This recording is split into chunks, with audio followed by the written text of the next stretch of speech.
Hello and welcome back to another video from Eat Skinny Live. Today I'm going to be showing you how you can make barbecue chicken drumsticks. Really fantastic lunch idea for barbecues and messy finger food. So let's get cooking.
Now at this point you do have two options. You can either leave it as a thicker, chunkier barbecue sauce, or you can blend it down so it's smoother and a bit runnier.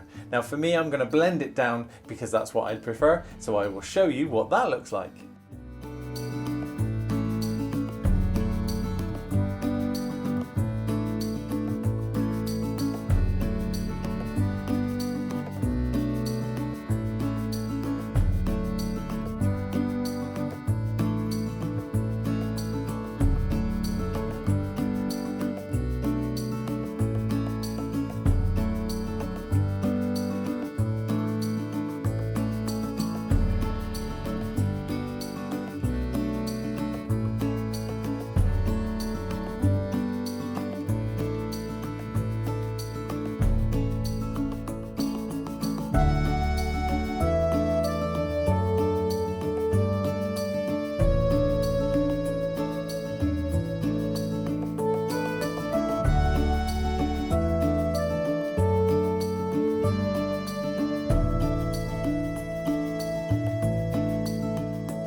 And that is it, a really easy homemade barbecue sauce over chicken drumsticks. Now if you like this video, consider hitting the like button, and if you'd like to keep up to date with new videos, consider also hitting the subscribe button as well.